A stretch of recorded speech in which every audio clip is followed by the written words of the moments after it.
Shalom, selamat pagi. Mari awali hari ini dengan semangat baru dengan mendengarkan renungan pagi.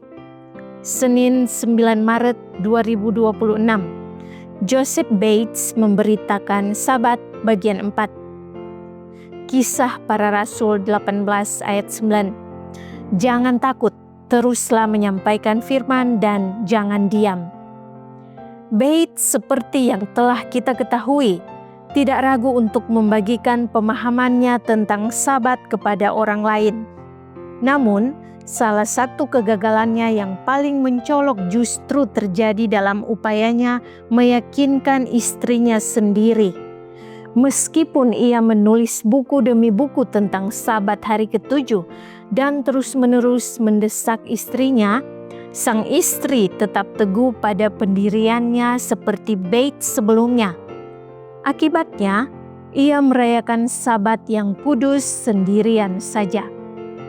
Tradisi di desa Fairhaven menceritakan bahwa Kapten Joseph Bates biasa mengantarkan istrinya dengan kereta kuda ke gereja Kristen pada hari Minggu.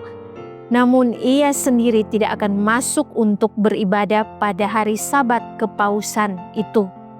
Ia akan kembali menjemputnya setelah ibadah selesai. Kabar baiknya, Prudence Bates, istri Joseph Bates, akhirnya menerima Sabat hari ketujuh pada tahun 1850. Doa, keteladanan, dan kesabaran Joseph Bates pada akhirnya membuahkan hasil. Seperti banyak teman dan keluarga kita, ia tampak acuh tak acuh tetapi akhirnya menerima juga.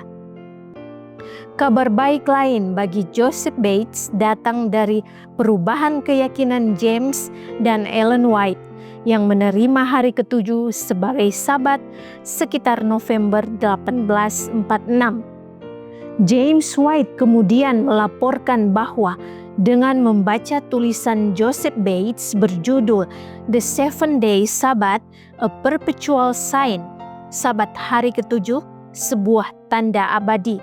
Saya diteguhkan dalam keyakinan akan hari Sabat hari ketujuh dan mulai mengajarkannya. Pertobatan James dan Ellen White menjadi landasan penting bagi pembentukan gereja Masehi Advent hari ketujuh. Sejak saat itu, Joseph Bates dan James White mulai bekerja sama dengan erat. Pertemuan-pertemuan pun mulai digelar. Pada Desember 1846, ajaran Joseph Bates tentang Sabat hari ketujuh telah menjangkau wilayah barat New York. Menjelang akhir tahun, Joseph Bates dan James White berencana bertemu dengan Hiram Edson, O.R.L. Crozier, dan F.B. Hunt, tokoh-tokoh yang mengembangkan pemahaman tentang bait suci surgawi di rumah Hiram Edson di Port Gibson, New York. Meskipun cuaca buruk menghalangi James White untuk datang dari wilayah timur. Salah satu topik utama dalam pertemuan itu adalah Sabat hari ketujuh yang menurut Hiram Edson telah ia dukung selama beberapa bulan meski belum memiliki keyakinan yang mantap. Namun setelah presentasi Joseph Bates, Hiram Edson hampir tidak bisa duduk tenang, lalu berdiri dan berkata, "Saudara Bates, itu adalah terang dan kebenaran.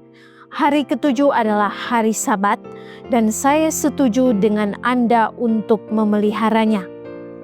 Maka pada akhir tahun 1846, kita melihat sekelompok orang percaya yang bersatu dalam 3 doktrin utama kedatangan Yesus kedua kali, Sabat hari ketujuh, dan bait suci surgawi. Panggung telah disiapkan bagi berdirinya gereja Masehi Advent hari ketujuh. Dari sudut pandang kita, Tuhan mungkin tampak bekerja perlahan, namun jelas Dia bergerak dengan pasti. Tolonglah kami, ya Tuhan, untuk dapat bersabar menantikan tuntunan-Mu. Kiranya renungan di pagi hari ini dapat menjadi kekuatan bagi kita semua dan menjadi perenungan kita sepanjang hari ini. Amin. Mari kita berdoa. Tuhan, terima kasih untuk setiap berkat-Mu dalam kehidupan kami. Kami berterima kasih untuk firman-Mu saat ini, dan kami bersedia untuk memulaikan aktivitas kami di hari ini. Kami percaya Engkau selalu memimpin dan menyertai kami. Ini doa kami dalam nama Yesus. Amin. Demikianlah renungan pagi hari ini. Silakan share video ini dan subscribe YouTube channel Cornelius Media dan follow kami di Instagram dan Facebook @corneliusmedia. Tuhan memberkati kita semua dan sampai jumpa esok hari.